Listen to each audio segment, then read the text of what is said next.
صبح آزاد آفس پہنچا تو معلوم ہوا کہ میٹنگ کا ٹائم 2 بجے رکھ دیا گیا ہے۔ وہ لیپ ٹاپ کی اسکرین پر نظر جمائے پریزنٹیشن دیکھ رہا تھا کہ اس کی ناگوار نظر روم کے دروازے پر پڑی، کیونکہ اسے ہرگز پسند نہیں تھا کہ کوئی بغیر اجازت منہ اٹھا کر روم کے اندر داخل ہو۔ مگر آنے والی ہستی دیکھ کر ناگواری حیرت میں بتتی، کس کی پرمیشن سے اندر آئی ہو تم؟ آزاد نے اپنی سے حیرت زدہ تاثرات کو چھپاتا ہوا اس سے پوچھنے لگا۔ بلیک جیگن کے اوپر بلیک لیدر کی جیکٹ پہنے حیدر حنین نے آزاد کو مسکرا کر دیکھا۔ مسز آزاد کو کسی کی پرمیشن لینے کی ضرورت ہی کیا ہے؟ اب یہ بلا وجہ کی ناراضگی چھوڑو اور خوش ہو جاؤ، میں تمہارے پیچھے آفس تمہیں منانے کے لیے آئی ہوں۔ حنین چلتی ہوئی آزاد کے پاس آئی۔ جی مس یمنا، کس کی پرمیشن سے آپ نے انہیں اندر بھیجا؟ حنین کی بات سن کر ٹیبل پر موجود فون کان سے لگائے وہ پی اے سے پوچھنے لگا، جس پر حنین کے مسکراتے لب سکڑے۔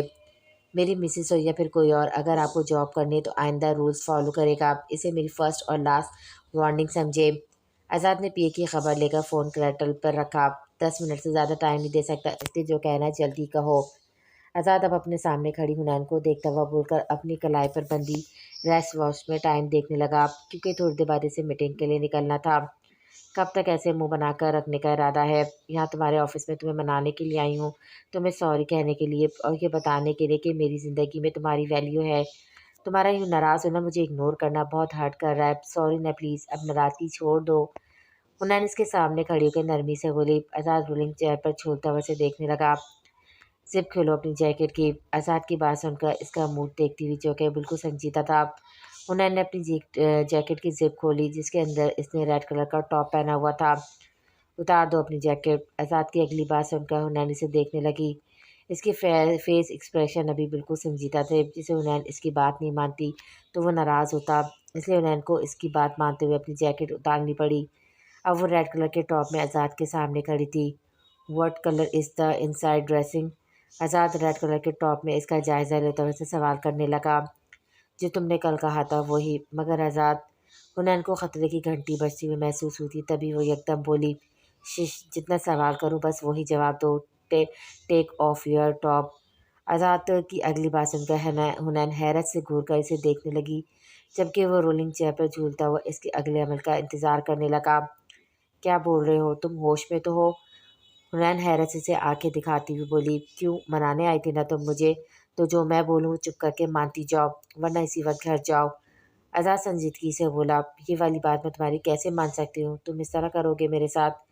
آزاد کے انداز سے لگ رہا تھا کہ وہ اسے رعایت دینے کے لیے بالکل تیار نہیں تھا، لیکن حنین بھی اس کی فرمائش کیسے پوری کر سکتی تھی؟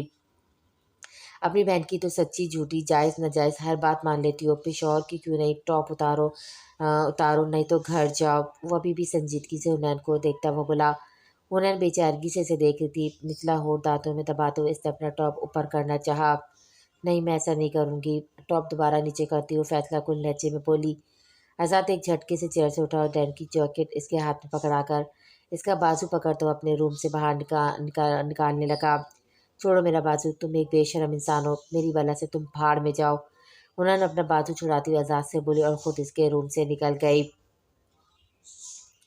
آج عباس کو آزاد کے گھر سے اپنے گھر میں شفٹ ہونا تھا۔ 1 گھنٹے پہلے وہ جا کر وجہ سے مل لیا تھا اور آزاد سے اس کے رات کو ہی ملاقات ہو گئی تھی۔ کومل کے کمرے کی طرف اس نے قدم بڑھائے، مگر اس کو یوں کومل کے کمرے میں جانا مناسب نہیں لگا، اس لیے واپس انکیسی میں آ کر اپنا سامان پیک کرنے لگا۔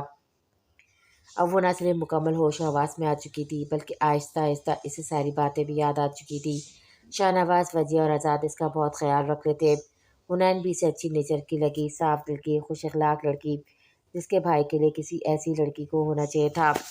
بس نوین کو دیکھ کر اسے تھوڑی سی الجھن ہوتی تھی، اسے نہیں لگ رہا تھا کہ وہ نوین سے فرینک ہو سکے گی، اور رہا بات، اسے تو وہ پہلے دن ہی پہچان گئی تھی، مگر آزاد کے سامنے اسے پہچاننے سے اس لیے انکار کیا کہ وہ اس کے ساتھ کچھ غلط کر رہا تھا۔ مگر بعد میں کومل کو اپنے ذہن پر زور ڈالنے سے عباس کا ایک کیئرنگ روپ بھی یاد آیا۔ ایک ساتھ فٹ بال کھیلنا، اسے میڈیسن کھلانا، کھانا کھلانا، اس کو باہر گھمانا، لے کر جانا، ہنس ہنس کر باتیں کرنا، یہ سب باتیں سوچ کر وہ کنفیوز ہو جاتی۔ اس کا کون سا روپ اصلی تھا؟ وہ بالکل عزیر کی طرح تھا۔ ہاں، وہ بھی تو ایسا ہی تھا، اس کا کلاس فیلو، اس کی محبت کا دعوے دار۔ دیا نے اسے کتنا منع کیا تھا کہ اسید کی صحبت ٹھیک نہیں، بلکہ دیا کی اسید اور اس کے دوست حارث اچھی خاصی لڑائی بھی ہوئی تھی۔ اگر اس نے کومل کو بے وقوف بنانا نہیں چھوڑا تو وہ نہ صرف اس کی یونیورسٹی کے ڈین سے کمپلین کرے گی، بلکہ اس کے پیرنٹس سے بھی اس کی کمپلین کرے گی۔ پھر اس کے اگلے دن کیا ہوا، اسید کی باتوں میں آ کر یونیورسٹی کے آف ہونے کے بعد اسے ملنے یونیورسٹی کی لائبریری میں پہنچ گئی، جہاں اسید اپنے دوست حارث کے ساتھ موجود تھا۔ وہ دن اس کی زندگی کا سب سے بھیانک دن ثابت ہوا۔ لازمی حارث اور اسید اس کے ساتھ کچھ برا کرنے والے تھے، مگر نہ جانے یہ اس کی خوش قسمتی تھی یا پھر دیا کی بد قسمتی۔ دیا کو کومل کو ڈھونڈتے ہوئے لائبریری میں پہنچ گئی۔ اسید نے کومل کو وہیں لائبریری کے دوسرے حصے میں بند کر دیا۔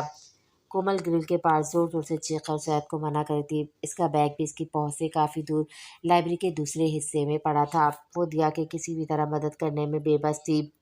اسید اور حارث نے دیا کو وہاں سے جانے نہیں دیا، بلکہ باری باری سے اپنی درندگی کا نشانہ بنایا۔ اس وقت دیا کی چیخوں کے ساتھ ساتھ کومل کی چیخیں بھی شامل تھیں، جن کو سن کر یونیورسٹی کا گارڈ باہر لائبریری میں آیا اور اس نے یونیورسٹی کے عملے کے ساتھ ساتھ پولیس کو بھی انفارم کیا۔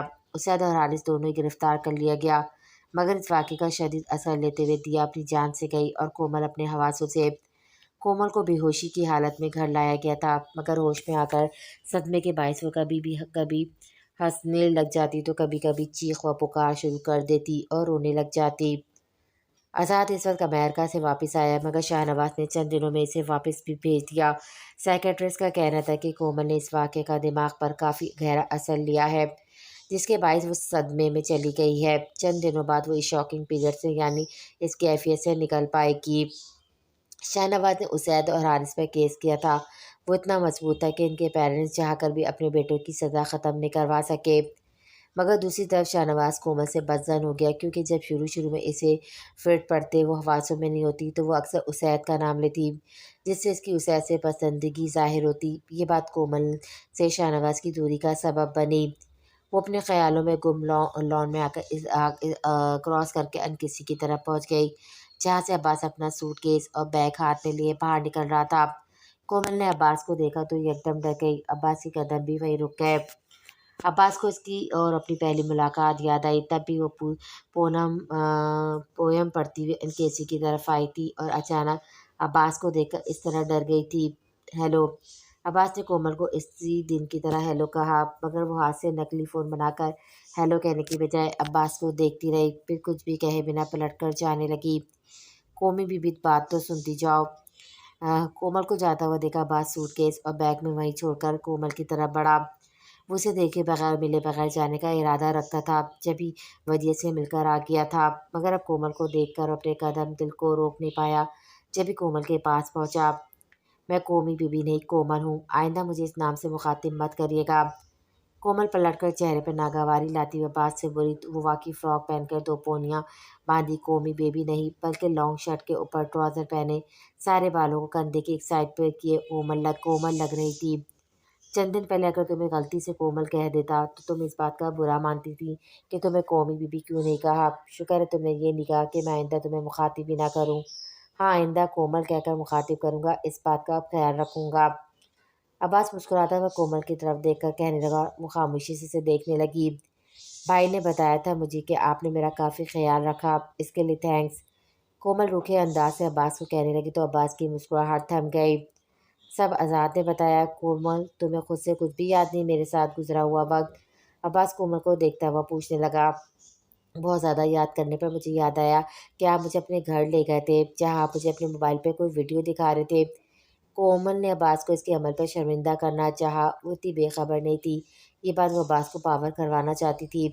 کومل ایک بار میری طرف غور سے دیکھو، کیا تمہیں لگتا ہے کہ میں تمہارے ساتھ کبھی غلط کر سکتا ہوں؟ وہ سب کچھ تمہاری شاکنگ پیریڈ سے نکالنے کے لیے ایک کوشش اور کچھ بھی نہیں۔ عباس کومل کو دیکھتا ہوا حقیقت بتانے لگا۔ دل نہیں چاہتا میرا کسی بات پر اعتبار کرنے کو۔ کومل عباس کو کہتی وہاں سے جانے کے لیے پلٹی، تب عباس نے اس کے دوپٹے کا سرا پکڑا تو کومل کو روکنا پڑا۔ عباس چلتا ہوا کومل کی جانب آیا۔ ان 2 ماہ میں تم نے ہمیشہ مجھے اپنا دوست کہا۔ میں نے پوری کوشش کی کہ تمہارے اور اپنے درمیان اس دوستی کے رشتے کو خالص طریقے سے نبھاؤں۔ اگر تم پھر بھی یہ کہو گی کہ تمہیں میری بات کا اعتبار نہیں تو مجھے بہت دکھ ہوگا۔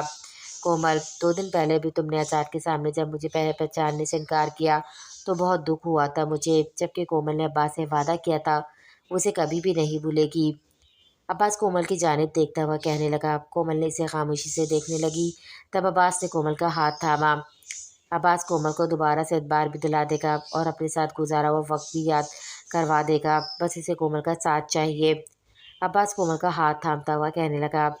کومل بی بی آپ کو اندر وجیہ میڈم بلا رہی ہیں۔ کوثر کومل کے پاس آ کر بولی۔ کومل عباس سے ہاتھ چھڑا کر وہاں سے جانے لگی۔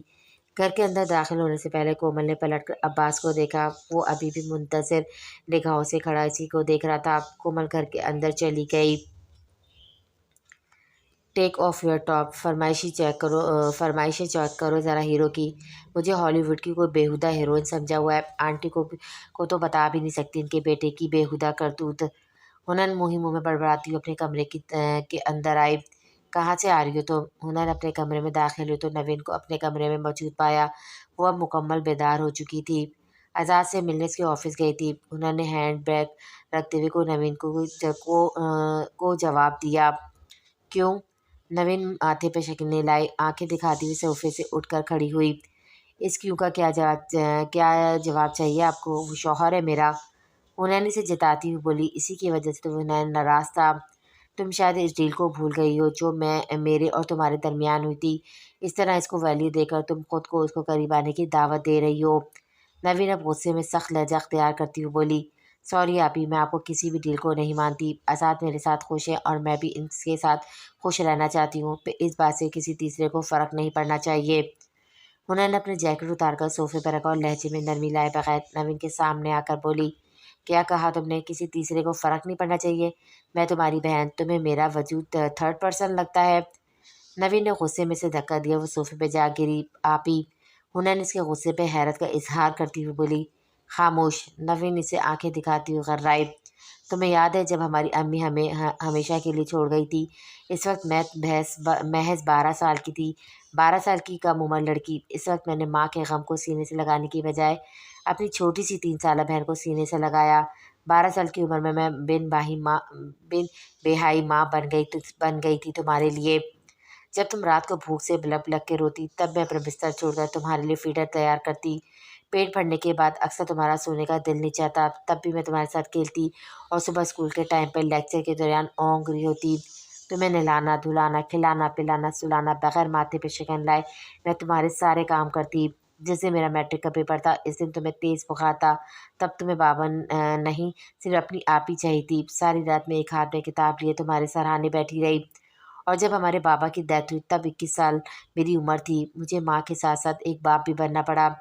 جب برابر والی فوزیہ بھابھی مجھے آ کے کہتی کہ حنین بہت پیاری ہے، یہ جوان ہو کر بہت خوبصورت نکلے گی، تب میری رات کی نیند تمہاری فکروں میں اڑ جاتی۔ رات کو 2 بار اٹھ کر دروازے کا لاک چیک کرتی، یہ بھی اطمینان کرتی کہ جو ڈنڈا میں نے بیڈ کے نیچے چھپا رکھا ہے وہ موجود ہے کہ نہیں۔ اپنی عزت سے پہلے تمہاری عزت کرنے کا خیال آتا مجھے۔ تمہیں وہ دن یاد ہے جس دن تم نے مجھے آ کر بتایا کہ کل لاسٹ ڈیٹ ہے تمہاری فیس جمع کروانے کی؟ اس وقت تک میری سیلری اتنے پیسے نہیں بچے تھے کہ میں تمہیں فیس جمع کروانے کے لیے پیسے دیتی۔ ہمارے محلے میں مجھے کوئی بھی ادھار دینے کے لیے تیار نہیں تھا۔ تمہیں معلوم ہے اس دن وہ پیسے میں نے حمید انکل سے ادھار لیے تھے۔ انہیں آنکھوں میں آنسو بھرے ہوئے اپنے پرانے محلے کی حمید انکل کو یاد کرنے لگی جس کی خلیج نظر سے بچی سے لے کر بوڑھی عورت تک محفوظ نہیں تھی۔ ادھار کے پیسے دیتے ہوئے اس نے معلوم کیا مجھے کہاں چھونے کی کوشش کی۔ نوین کے جملے پر ہنین تڑپ اٹھی۔ آپی پلیز۔